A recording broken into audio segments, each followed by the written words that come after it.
আসসালামু আলাইকুম শিক্ষার্থী বন্ধুরা, ইউসিসি ইউটিউব চ্যানেলে সবাইকে স্বাগতম জানাচ্ছি। আমরা আজকে জৈব রসায়নের অ্যালকিন থেকে শুরু করব। তো অ্যালকিনে একেবারে প্রথম থেকে শুরু করব, যেন আমরা প্রস্তুতিগুলো পড়তে আমাদের জন্য সুবিধা হয়। তো তোমরা এখানে দেখা পাচ্ছ অ্যালকিন লেখা। অ্যালকিনে মূলত কার্বন কার্বন দ্বিবন্ধন থাকে এবং কার্বন কার্বন দ্বিবন্ধনে sp2 সংকরায়ন হয়। আর অ্যালকিনের মধ্যে কার্বন কার্বন বন্ধন দৈর্ঘ্য হয় 0.134 ন্যানোমিটার। ঠিক আছে, এটা মনে রাখতে হবে। তো প্রথমে আমরা প্রস্তুতি পড়ব।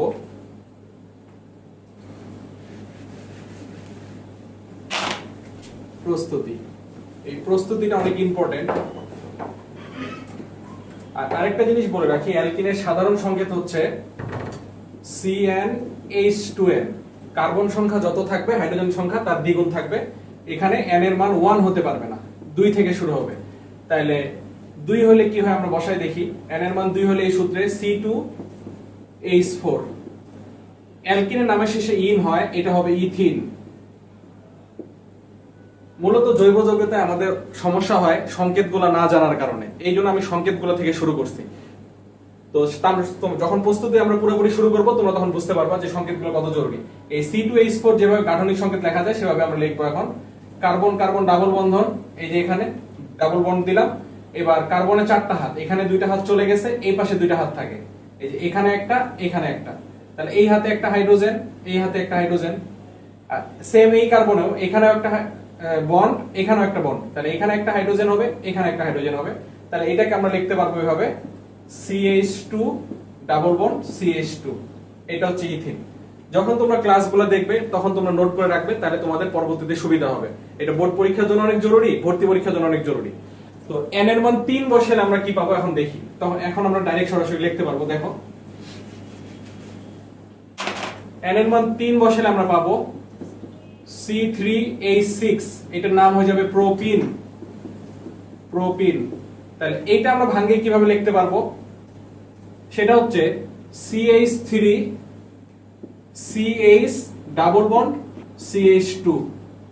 ঠিক আছে, এটা হচ্ছে প্রোপিন। হাইড্রোজেন 6টা মিলছে কিনা দেখো, 2টা, একটা, 3টা, 3টা 3টা 6টা, কার্বন 3টা, 1 2 3, এটা হচ্ছে প্রোপিন।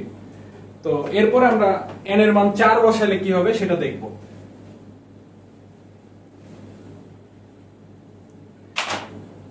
n এর মান 4 বসালে এই সূত্রে আমরা পাবো C4 আর 2 ইনটু 4, তাহলে আমরা পাবো হচ্ছে C4H8। মানে যতগুলো কার্বন থাকবে তার দ্বিগুণ হবে হাইড্রোজেন সংখ্যা। এই C4H8 এটার নাম হচ্ছে বিউটিন। বিউটিন।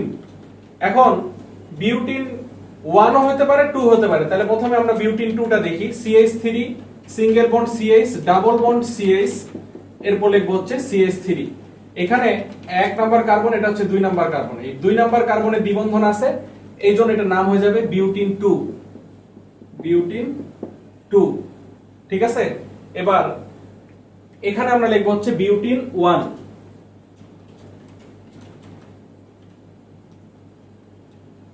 বিউটিন 1 হলে কি হবে দেখো, CH3 CH2 হবে এখানে, এরপর CH ডাবল বন্ড CH2। এই যে 1 নম্বরে দ্বিবন্ধনটা আছে, এই জন্য এটার নাম হয়ে গেছে বিউটিন 1। হাইড্রোজেনটা আমরা একটু চেক করে নিই। 3 আর 2 5, 1 এ 6 আর 2 8। কেন আমি এখান থেকে শুরু করলাম, এই গাঠনিক সংকেতগুলো না জানলে আমরা ওই যে ওজনীকরণে কি উৎপাদ পাওয়া যাবে সেটা আমরা জানবো না, এই জন্য আমি গাঠনিক সংকেত থেকে শুরু করলাম। তাহলে এই পর্যন্ত জানলেই মোটামুটি আমাদের হয় এই সংকেতগুলো। C5 দিলে, এখানে যদি n এর মান 5 দিই তাহলে C5H10 হয়, এটা হবে পেন্টিন। পেন্টিন 1 2 তোমরা একটু প্র্যাকটিস করবা নিজে নিজে। এরপর আমরা প্রস্তুতিতে চলে আসব।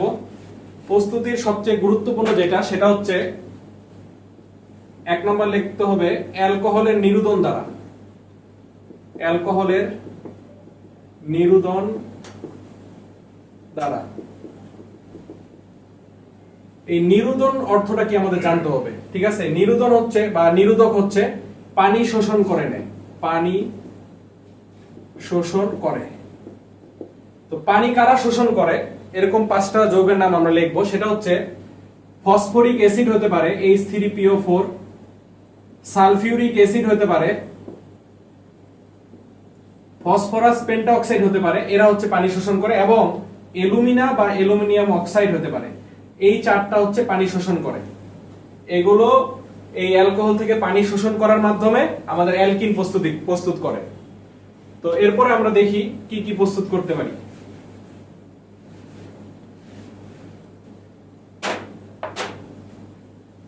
আমাদের টপিক ছিল হচ্ছে অ্যালকোহলের নিরোধন দ্বারা। এই জন্য আমরা প্রথমে যেটা অ্যালকোহল লিখবো সেটা হচ্ছে ইথানল, CH3CH2OH, ইথানল। আমি যেভাবে বলতেছি তোমরা এভাবে নোট করে নিবা, তাহলে তোমাদের জন্য সুবিধা হবে। ইথানল প্লাস, বা আমি তীর দিয়ে দিলাম, অনেক সময় তোমাদের বোর্ড পরীক্ষায় জায়গা শর্ট থাকার কারণে কোশ্চেনের মধ্যে তীর দিয়ে দেয়, প্লাস দিয়ে দেয় না। এখানে লিখলাম হচ্ছে গাঢ় সালফিউরিক অ্যাসিড। ঠিক আছে, তো এই গাঢ় সালফিউরিক অ্যাসিড বিক্রিয়াটা করবে হচ্ছে 160 থেকে 170 ডিগ্রি সেলসিয়াস তাপমাত্রায়। এখন এখানে হচ্ছে পানি বের করে, আমরা মুখস্থ জানি যে এই ইথানল থেকে আমরা ইথিন পাই, কিন্তু আসলে কিভাবে আসছে এটা একটু দেখাই। যে পানি বের করার জন্য আমার মূলত এই OH টাকে বের করতে হবে, আর এইখানে এই 3টা হাইড্রোজেন থেকে অথবা এই 2টা হাইড্রোজেন থেকে একটা হাইড্রোজেনকে বের করতে হবে। এখন কোন হাইড্রোজেনটাকে বের করতে হবে এটা তোমাদেরকে একটু মনে রাখতে হবে। আমি একটু বলি যে আলফা কার্বন এবং বিটা কার্বন আমাদের ধারণাটা খুব জরুরি, কারণ আমরা সামনে যখন সাইজেফ নিয়ম পড়ব আলফা কার্বন বিটা কার্বন চেনাটা জরুরি। এবং ওই পাশে আমরা যখন ক্যানিজারও শিখবো, তারপর হচ্ছে অ্যালডোল ঘনীভবন শিখবো, তখন আমাদের আলফা কার্বনটা অনেক জরুরি। তাহলে আলফা কার্বন কোনটা? এই যেটা মূলক না, এই মূলকের পরে এইটার কার্বন হচ্ছে আলফা কার্বন, আর এর পাশের যে কার্বনটা আলফা কার্বন এটা হচ্ছে বিটা কার্বন। মূলত এই যে নিরোধক সালফিউরিক অ্যাসিড বিটা কার্বন থেকে একটা হাইড্রোজেন বের করে, এই 3টা থেকে একটা হাইড্রোজেন বের করে। তাহলে এখান থেকে একটা হাইড্রোজেন বের করার পরে এটা কি হইলো? CH2 হইলো। আর একটা জিনিস মনে রাখবা, কোনো কিছু যদি কেউ নিয়ে নেয় তাহলে সান্ত্বনা দেওয়া লাগে, ঠিক আছে? তাহলে এখানকার যেখান থেকে হাইড্রোজেন বের করবে এখানে সান্ত্বনা পুরস্কার হিসেবে ডাবল বন্ড বসাবা। ডাবল বন্ড দেওয়ার পরে এখানে কি থাকলো তাহলে? CH2। এই যে আমরা ইথিন পাইলাম, এটাই আমরা অনেকে মুখস্থ করছিলাম, ঠিক আছে? এবার খেয়াল করো, এই যে হাইড্রোজেনটা বের করলো আর এখানকার OH টাকে বের করলো, তাহলে এখানে কি হবে? Plus water. ঠিক আছে, এটা সব বইয়ে দেওয়া আছে, কিন্তু পরীক্ষায় একটু কঠিন কঠিন আসে। তো এটা মনে হয় তোমরা পারবা। এরপরে আমরা শিখবো হচ্ছে 3 কার্বন যুক্ত একটা অ্যালকোহল। আমরা এখন লিখছিলাম হচ্ছে 2 কার্বন যুক্ত অ্যালকোহল ইথানল। 3 কার্বন যুক্ত অ্যালকোহল হচ্ছে প্রোপানল 1, CH3CH2CH2OH। শিক্ষার্থী বন্ধুরা একটা কথা বলা জরুরি, এখানে সালফিউরিক অ্যাসিড না দিয়ে অ্যালুমিনিয়াম অক্সাইডও দিতে পারতো, তাহলে ভয় পাওয়ার কিছু নাই, কারণ এর কাজ যা এর কাজও তা। তাহলে এখানে কি পাবো আমরা? এই প্রোপানল 1 কে গাঢ় সালফিউরিক অ্যাসিডের সাথে বিক্রিয়া করলে আমরা কি পাবো? এই OH টা তো বের করবে নিরোধক। এবার এটা কি কার্বন? Alpha carbon. এটা কি কার্বন? Beta carbon. তাহলে এই বিটা কার্বন থেকে একটা হাইড্রোজেন বের হবে, কিন্তু এই পাশে তো কিছু হবে না, তাই না? এটা এখানে লিখে ফেলবো আমরা CH3। এরপরে এখান থেকে একটা হাইড্রোজেন বের করলে আমার অবস্থা দাঁড়ায় হচ্ছে CH। আর বলছিলাম যে যেখান থেকে হাইড্রোজেন চলে যাবে সেখানে সান্ত্বনা পুরস্কার হিসেবে কি দিবা? ডাবল বন্ড দিবা। এই যে ডাবল বন্ড। আর এরপরে কি থাকে? CH2। এই যে CH2, এই যে আমরা প্রোপানল 1 থেকে প্রোপিন পাইলাম, ঠিক আছে? প্রোপিন পাইলাম। এরপরেরটা যেটা করব আমরা, সেটা রাজশাহী ইউনিভার্সিটি বুটেক্স এবং ঢাকা ইউনিভার্সিটিতেও আসছিল এবং জাহাঙ্গীরনগর ইউনিভার্সিটিতে আসছিল। এরপরেরটা অনেক ইম্পর্টেন্ট, যেটা কোনো বইয়ে নাই কিন্তু পরীক্ষায় আসে।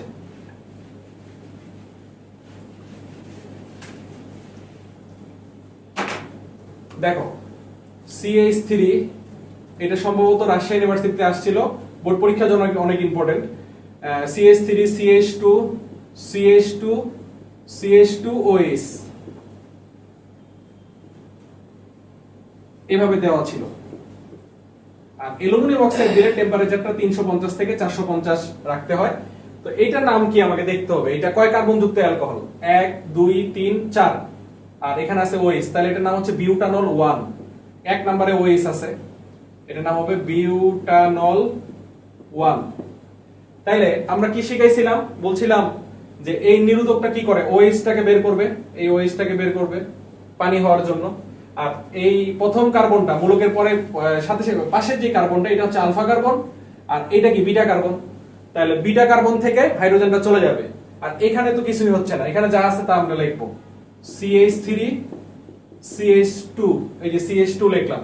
এবার এখান থেকে একটা হাইড্রোজেন চলে গেলে আমরা পাবো কি CH, আর আমি বলছি যেখান থেকে হাইড্রোজেন চলে যাবে সান্ত্বনা পুরস্কার কি দিবা, ডাবল বন্ড দিবা। এই যে ডাবল বন্ড, আর এখানে কি আছে CH2 আছে, এই যে এটার নাম হচ্ছে বিউটিন 1।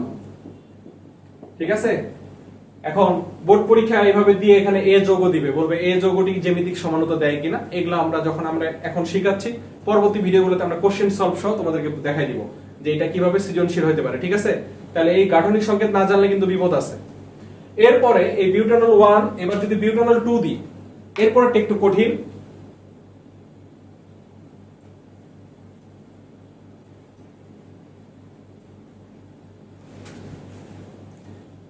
এরপরে যদি বিউটানল 2, এখন যেটা লিখলাম এই বিউটানল 1 এর অপসারণ বিক্রিয়া, এটা জাহাঙ্গীরনগর বিশ্ববিদ্যালয়ে আসছিল, ঢাবিতে আসছিল।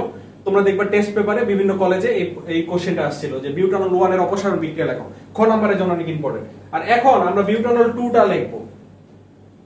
এই 2 নাম্বার কার্বনে OH, আর এখানে CH3। ঠিক আছে, তাহলে 1 2 3 4, তাহলে 2 নাম্বার কার্বনে OH, এটা হচ্ছে বিউটানল 2। এইটার অপসারণ বিক্রিয়া লিখতে বলছে। এখন এখানে আমরা একটু বিপদে পড়ে যাই। কি বিপদে পড়ে যাই? এই মূলকের পরে এটা আলফা কার্বন না, আর আলফা কার্বনের পাশের যে কার্বন এটাও তো বিটা হইতে পারে, এটাও তো বিটা। তাহলে আমরা কোথা থেকে হাইড্রোজেন অপসারণ করব, এটা তো প্রশ্ন হতে পারে।